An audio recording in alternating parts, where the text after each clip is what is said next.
And thank you for standing by. This call is being recorded. If you have any objections, please disconnect at this time. Lines are open and interactive, so please utilize your mute button. If you do not have a mute button, please press *6 to self-mute. I'd like to turn the call over to Ms. Diane St. Germain. You may begin. Thank you. Hello. On behalf of the International Society for Quality of Life Research and the National Cancer Institute, I would like to welcome you to the webinar series, Best Practices for Integrating Patient-Reported Outcomes in Oncology Clinical Trials. The webinar series is comprised of 6 webinars, each approximately 45 minutes in length. The webinars are designed to be viewed independently to meet the individual learning needs of the participants, or the series can be viewed sequentially in its entirety. Today's webinar is the 4th in the series and is titled, How to Develop the Statistical Plan and Sample Size Calculation for the Patient-Reported Outcome Component of a Clinical Study, presented by Dr. Amy Luduek and Dr. Diane Fairclough.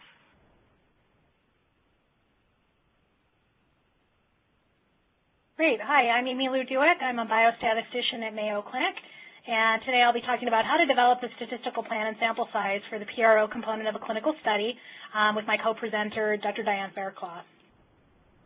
So before we begin, we're going to assume that for a particular study that you're working on the statistical component, that the PRO hypotheses, the tools, and the administration time points have already been identified. And really, the overarching theme for the presentation is that the statistical section is very similar to other clinical endpoints. So the PRO endpoints should be considered in the hierarchy of all the other clinical endpoints for a given study. Particularly, it may be a primary endpoint if you're looking at a regulatory submission using the PRO endpoint. It could be a secondary endpoint where if a clinical endpoint for the primary endpoint shows the same result, then you might resort to the secondary outcomes of PROs to make a decision about choosing among treatments. Or it could be informational, so for example, looking at impact of side effects. But all in all, the entire PRO component should be integrated with the aims, the endpoints, and the methodology in order to complete the final output, which will be the power estimation. So our outline for our talk, we're going to start talking about the components of the QOL statistical section, and then we'll move into talking about endpoints, statistical analyses, and data collection. Then we'll get into the more statistical issues, particularly multiple testing, use of summary measures and longitudinal analyses, the topic of missing data, and then finally talking about sample size and power considerations for QOL endpoints. We'll end with some additional resources. So first, what's in a QOL statistical section? Well, just like any other statistical section, we would expect to see endpoints, clear delineation of the sample size, a clear statistical analysis plan, which should include your statistical analyses, how you're planning to handle multiplicity, as well as how you're handling missing data, and then you should have some clear power calculations. So other things that I look for when I'm reviewing QOL statistical sections might be some of the things listed here on this slide. They might not specifically be in the stat section, but I do look for them at somewhere in a protocol. And this can include the QOL background and the hypotheses. I like to see which patients are being targeted for the QOL component. Is it every single patient coming onto the study, or is it a specific subset? Are there other eligibility requirements? So, for example, requiring some minimal level of a scale in order to look at something like improvement, whether the QOL component is mandatory or optional. I look for a description of the questionnaire, including validation or reliability information, and specifically I do like to see references. I look for what available languages there are. I look for the scoring algorithm. I look for how to interpret these endpoints, so references to clinical significance. I look for a clear delineation of the time points and also how the tools are going to be administered. Let's start with defining the endpoint and selecting a statistical analysis. So in terms of defining the endpoint, even if you know exactly what time frame you want to administer it, you still have lots of options for defining that endpoint. And really, it's that definition of the endpoint that impacts the proper statistical analysis plan, so what test you'd actually use to analyze the endpoint. And obviously, we need to know what analysis you're running in order to carry out the power calculation. So in terms of identifying that endpoint, I have to think about what is the setting of the study. Is the intervention of limited duration? So for example, is this like a 3 to 6 month type of intervention, or is it an extended duration type study where you're giving treatment for 5 years or giving treatment until progression? I also think about, is this study in the adjuvant setting, or is it mostly curative, or are we talking about a palliative type intervention? These can all influence how you define your endpoint.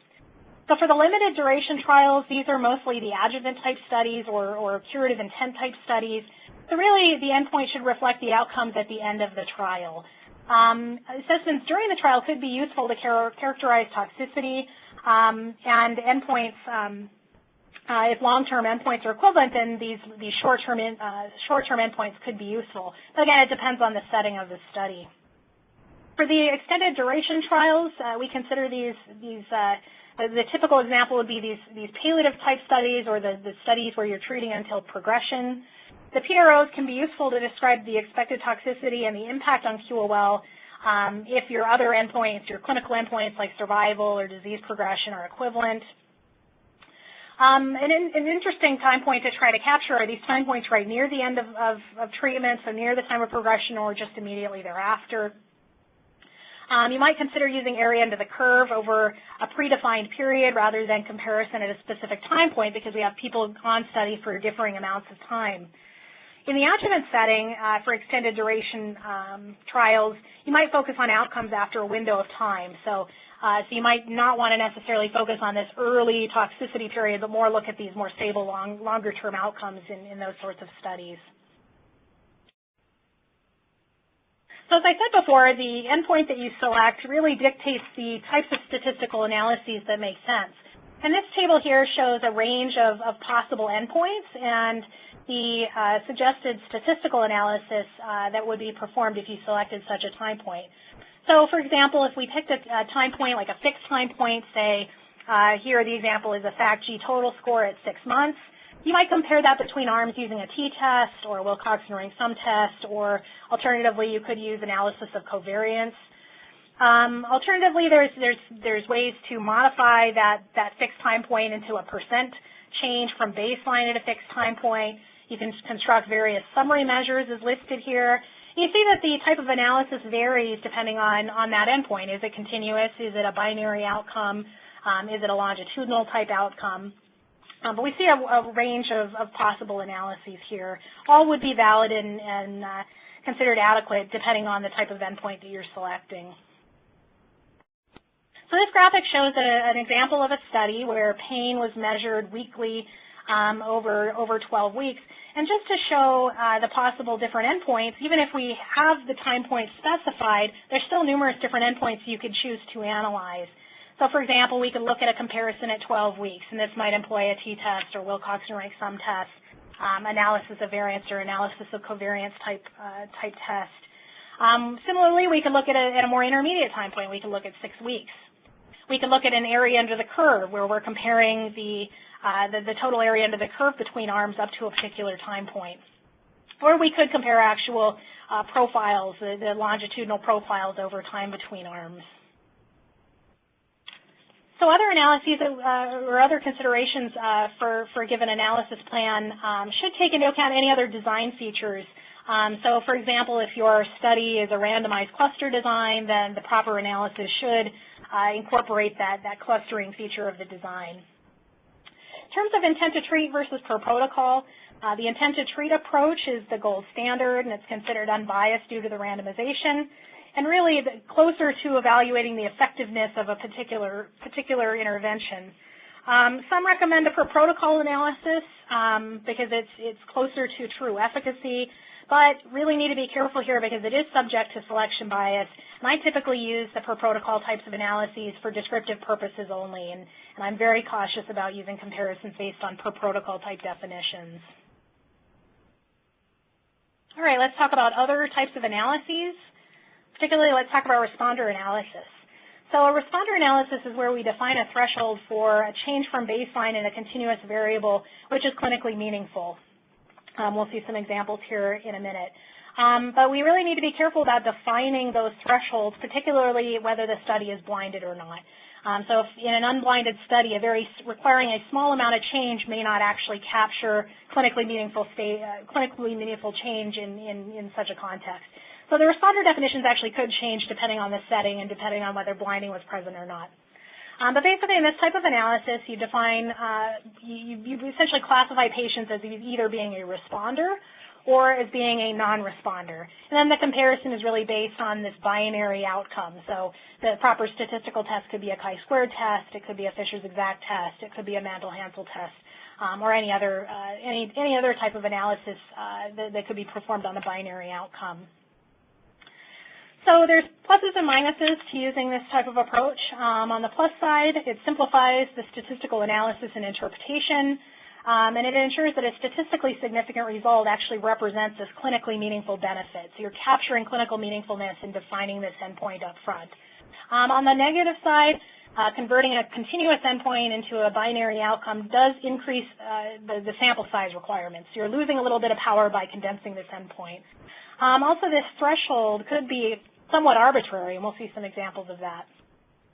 Also, interpretation can be problematic if this response is temporary. So if you have just a quick peak right at the very start of study, it may not actually represent a, kind of a more global difference between arms. It could have been, could be detecting something that is not necessarily what you had intended to capture.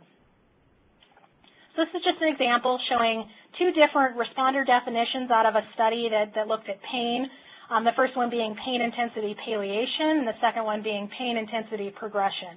We see that these two different responder definitions actually capture or incorporate type duration, so they require 2 consecutive follow-up visits, and in this particular instance also incorporates analgesic use in addition to a requirement for change in the actual pain intensity.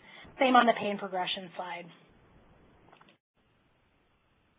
So another analysis when you're using responder definitions that you may incorporate into your statistical analysis plan is the use of cumulative distribution functions. So essentially what this plot shows is every possible cut point.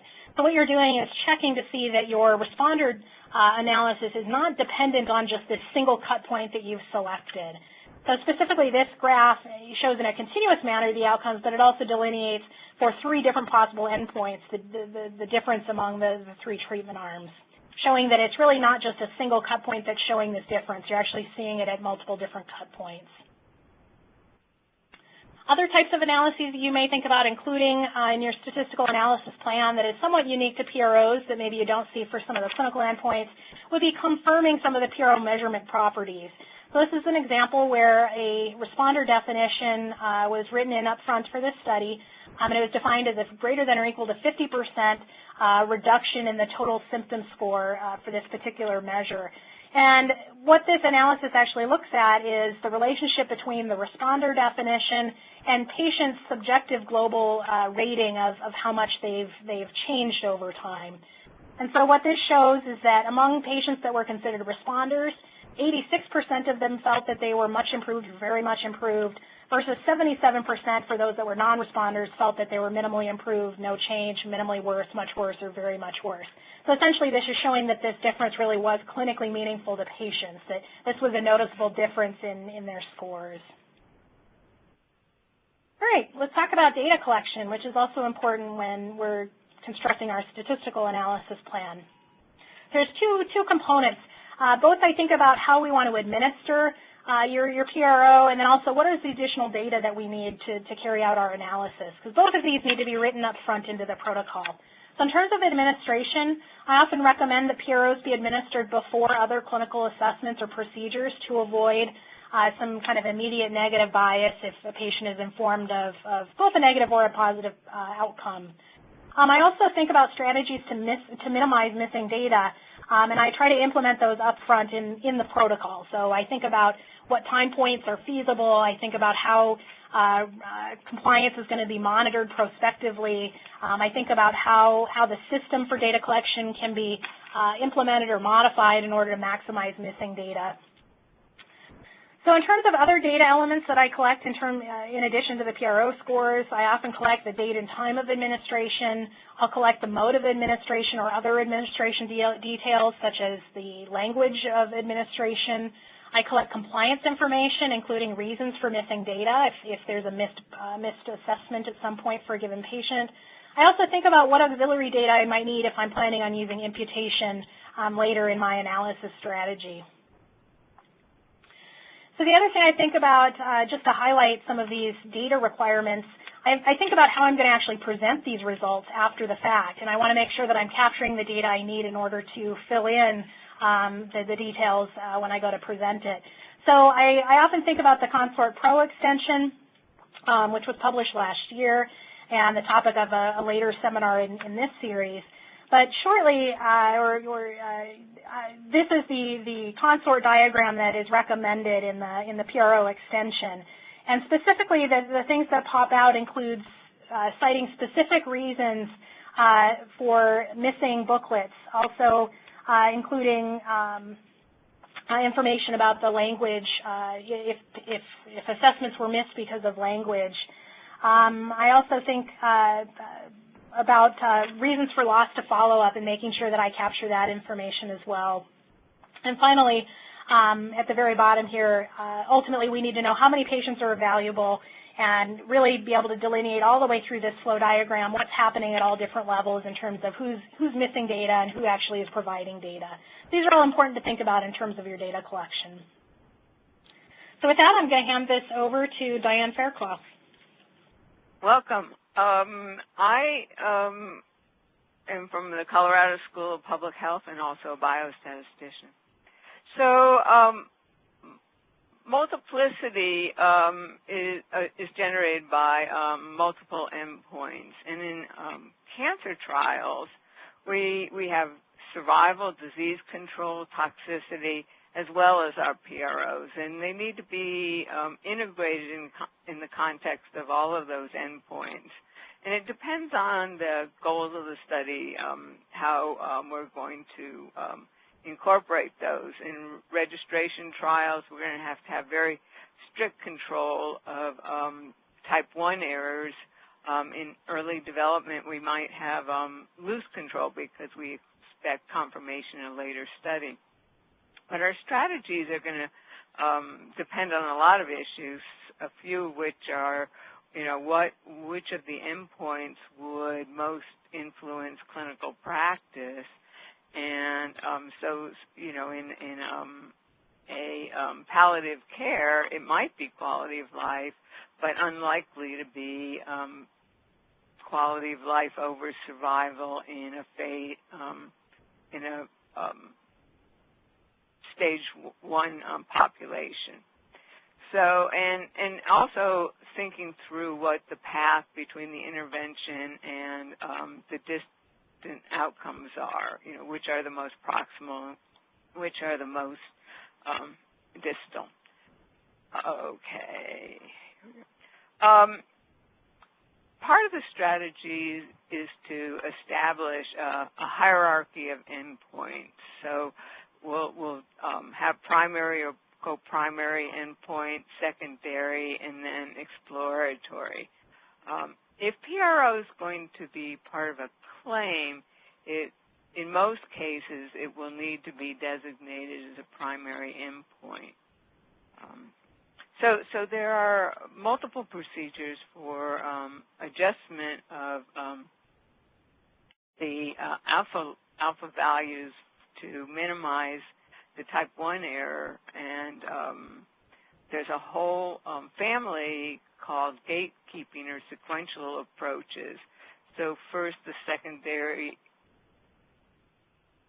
endpoint is only tested if the primary endpoint is statistically significant. Now, we just mentioned some cases where actually we would want to look at secondary endpoints if the primary endpoint is non-significant.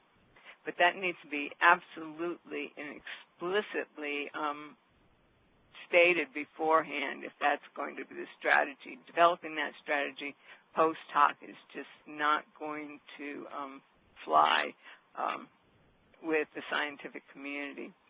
And then there are the typical alpha adjustment methods that we all know. Bonferroni is fairly conservative. It can be a little bit less conservative if we use step-up or step-down methods such as Holmes or Hochberg is probably the most well-known. And then also noting that multiplicity can also arise from multiple treatment groups, from subgroup analyses, and looking at multiple time points.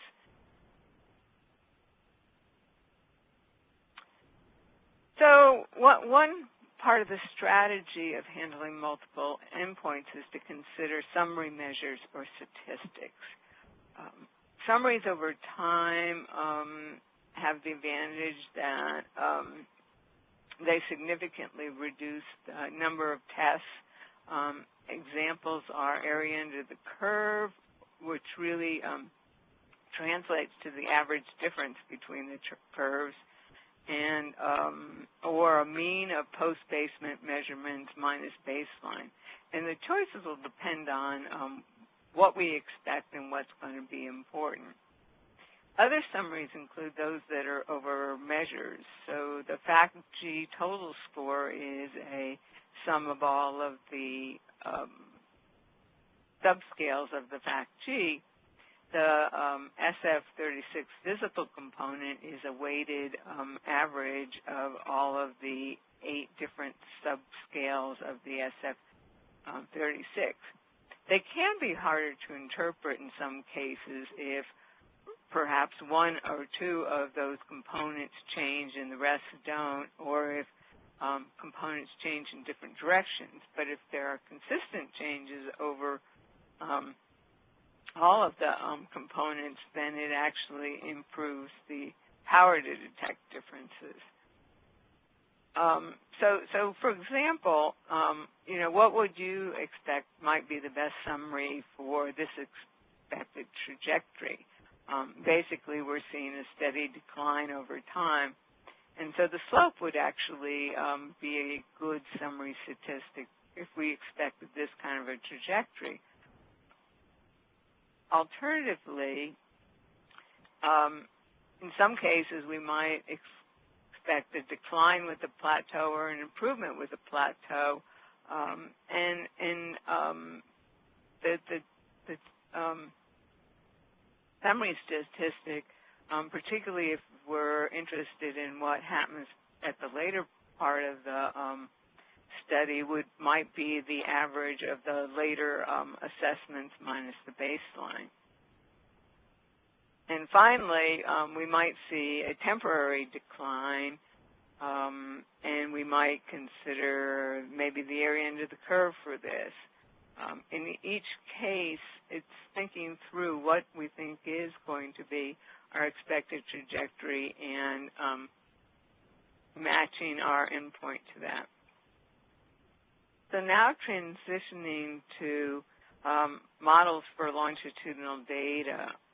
There are 2 primary models, a mixed effect model growth curve and a mixed model for repeated measures. And the primary difference between these conceptually is how we think about time. So if we think about time as being continuous, typically in an extended duration trials, it might be weeks from randomization or weeks from diagnosis. We would consider this mixed model growth curve. And the advantage is it can accommodate mistimed assessments, which are really quite likely in many cancer trials as treatments get delayed, as follow-up increases due to maybe a rest time necessary to overcome hemopoietic toxicity. And in this case, the covariance structures are usually modeled with random intercept and slope plus some residual errors.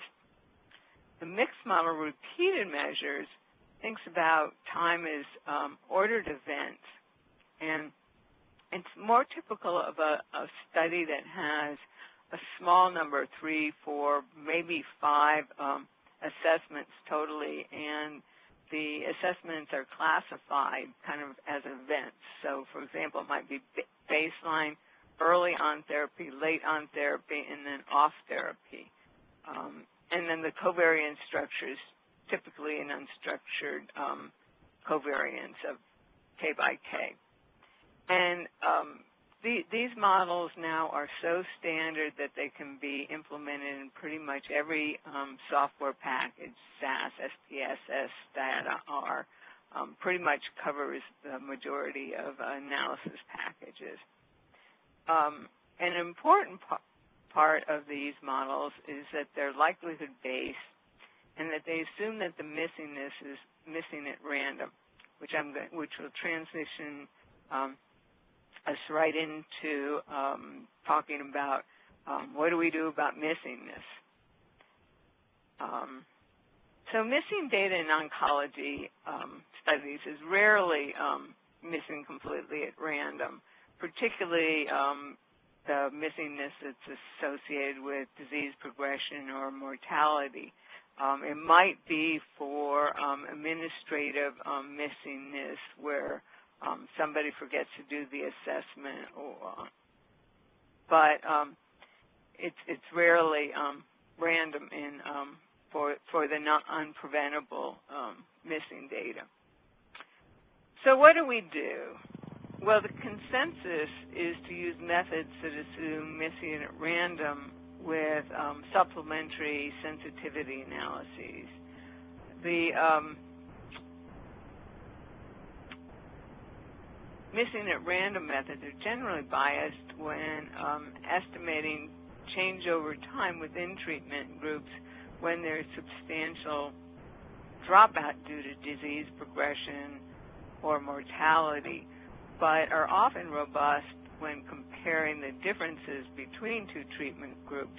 And this is particularly true because we never compare an active treatment to a placebo in oncology trials.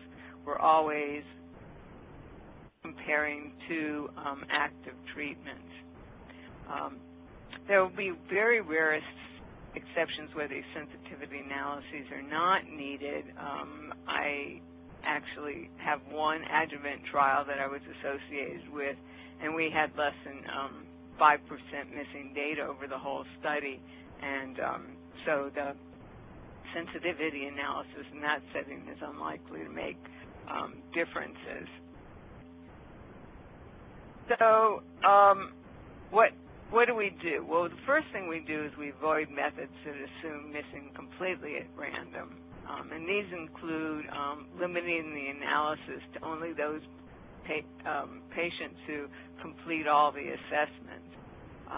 We also should avoid, and this is one that I see done often, but and I don't think people appreciate that it's making stronger assumptions about missingness, and that's repeated univariate analyses.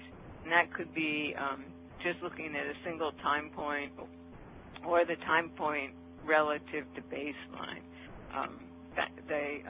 These missing data assumptions are much stronger for that type of analysis than to use all the available data in a mixed model. And the other thing is to avoid criteria that exclude significant numbers of participants. For example, requiring at least one follow-up if there's a high rate of early dropout. If the dropout between baseline and the next assessment is 1 or 2%, that's not likely to impact the results.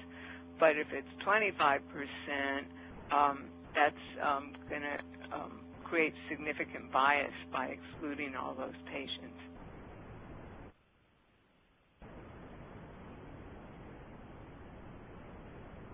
So pretty much the methods that are recommended for sensitivity analysis only really work if we can convert a missing not at random problem into a missing at random problem.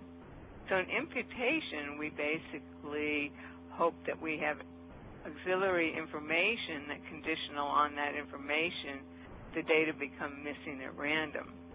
Assessments by a caregiver might be one of those variables, or time to death might be one of those variables. Pattern mixture models assume that the data are missing at random within the pattern, and if we can satisfy that assumption, then we can convert the problem and deal with the missing data. And the joint models assume that the data are missing at random conditionally on the jointly modeled outcomes. And I'll go into detail of all of these a little bit more. But pre-planning is important to make sure that we've actually measured that auxiliary information.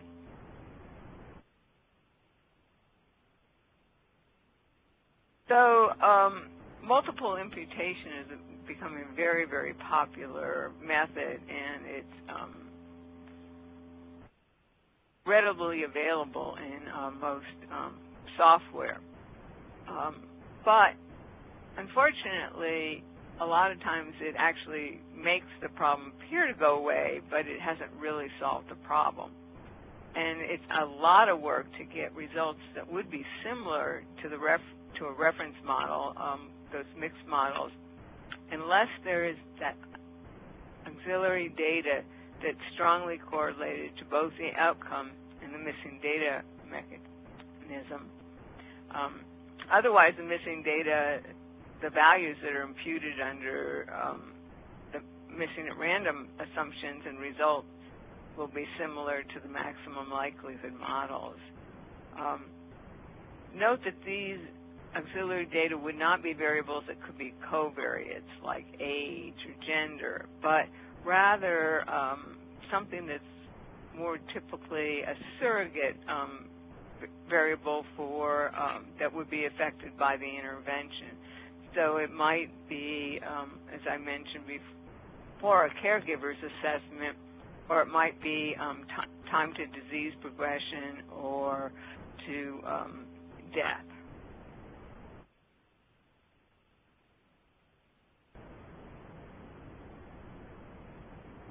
So specifying in your analysis plan that multiple imputation will be used is just insufficient. I've definitely seen analysis plans where that's all they say, but we really need to know what is the method of imputation. There's 6, 7, 8 different methods. Probably the best known is the MCMC, but you know, alternative is predictive mean matching. There's regression. There's approximate Bayesian bootstrap. So many methods, and so you need to be specific about which one. You need to be specific about the strategy you're going to use for longitudinal assessments. Most multiple imputation strategies were designed for cross-sectional data. So the question is, are you going to just throw all your longitudinal assessments into the pot and try to do those all at one time, or are you going to first impute the baseline missing values and then the second time point missing values conditional on the baseline and sequentially handle it? And then what ancillary information will be included in the multiple imputation? So the second method that's popular for the sensitivity analysis is pattern mixture models. The advantage is that it's easy to visualize the trajectories within patterns, and the estimates are unbiased within the patterns unless the patterns are pooled to the in a lot of actual applications, you actually see people pooling lots of patterns so that they can actually estimate all of the parameters along the entire time frame. And then the challenges are then justifying the assumptions that are used to estimate all the parameters. So let me illustrate that slightly. So this is data where the means are displayed by the time of the last assessment. So we have the star represents those that only had the baseline assessment. And you can kind of think of different strategies for extrapolating these curves that might be reasonable and something that would seem reasonable. And but this is another study where I've done the same type of patterns. And how would you define the restrictions for this study? I don't know how I would, and I definitely don't know how I would have guessed how to do it prior to the beginning of the study, before I actually saw these patterns. So those are the challenges of pattern mixture models. So again, the challenges are specifying how the patterns will be defined and how those unestimable parameters, usually things that need to be extrapolated, will be defined. So the third typical strategy are joint models, and so the outcome of interest can be modeled jointly with auxiliary data. So it might be, for example, caregiver assessments, or it might be time to an event, disease progression, or death. Again, the assumption is that the data are missing at random, conditional on the observed outcome data and the auxiliary data. And it requires pre-planning to make sure that that data is collected. So the final section we're going to talk about is sample size and power. So the way you do your calculations should be transparent, and the hardest part of that procedure is actually specifying the effect that you feel is clinically significant, and the study should be powered to detect. Sometimes it's based on a minimally important difference or a clinically meaningful difference. They're, thinking about that in terms of what's clinically meaningful at an individual basis versus what's clinically meaningful in a group basis is a little bit of a challenge. There's kind of a generic effect size that we've been using in quality of life of half a standard deviation. Cohen defines that as a moderate effect, and it's been empirically observed enough times that it's great for the poor man's approach. If you have no other information, that's where you start. But whatever you do, you should be referring to what your source of that difference is.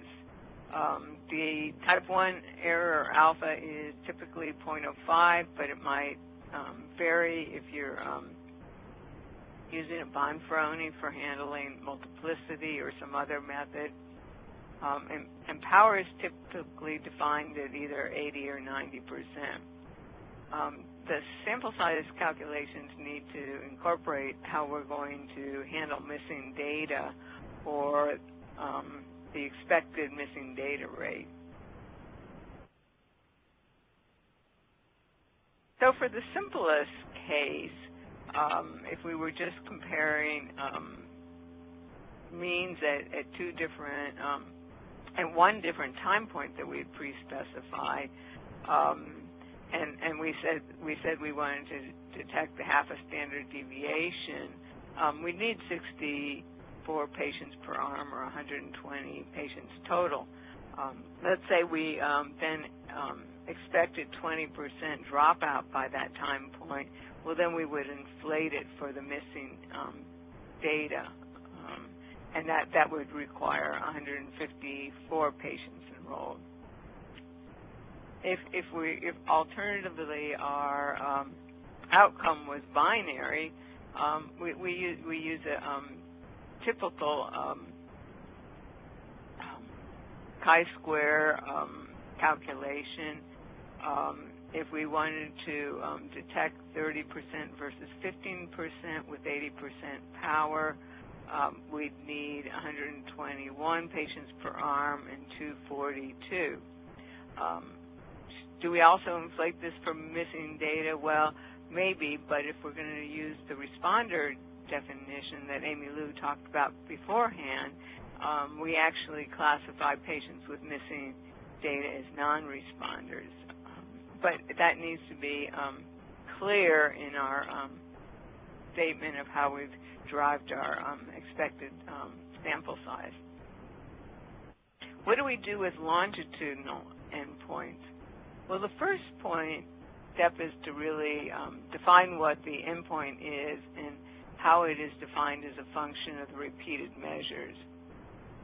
You know, is there a critical point in time? So we might just look at the post-treatment assessment.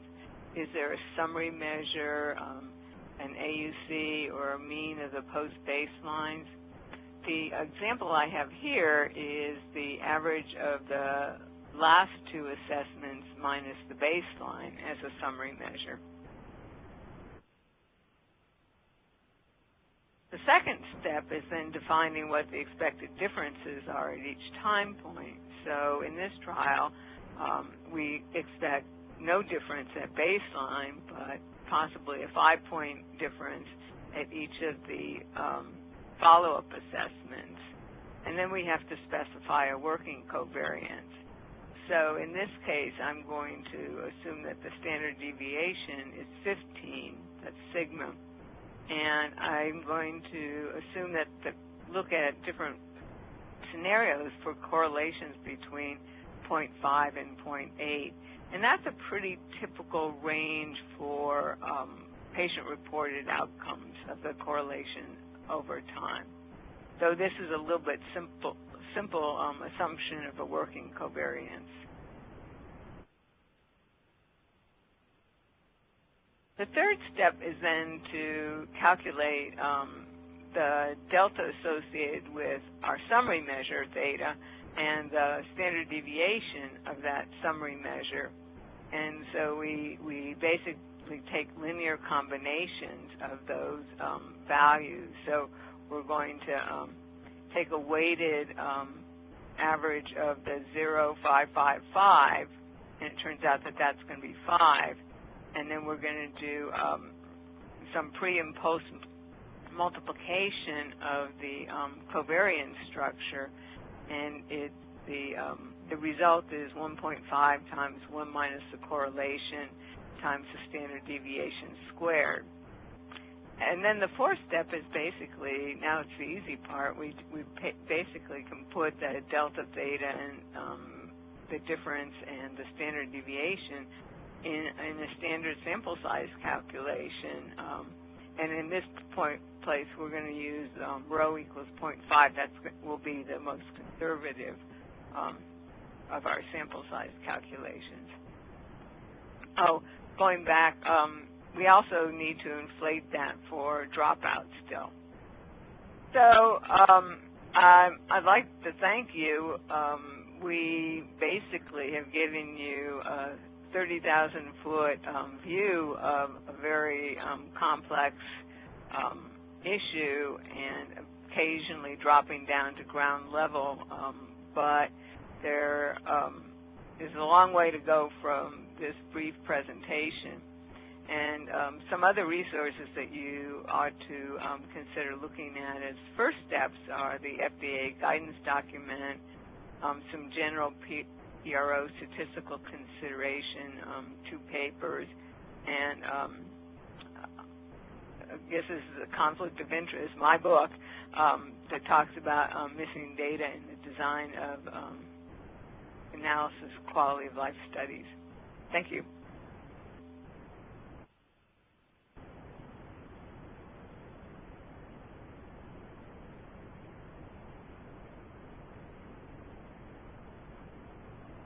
Okay, thank you very much. That concludes this webinar in the series. Thank you.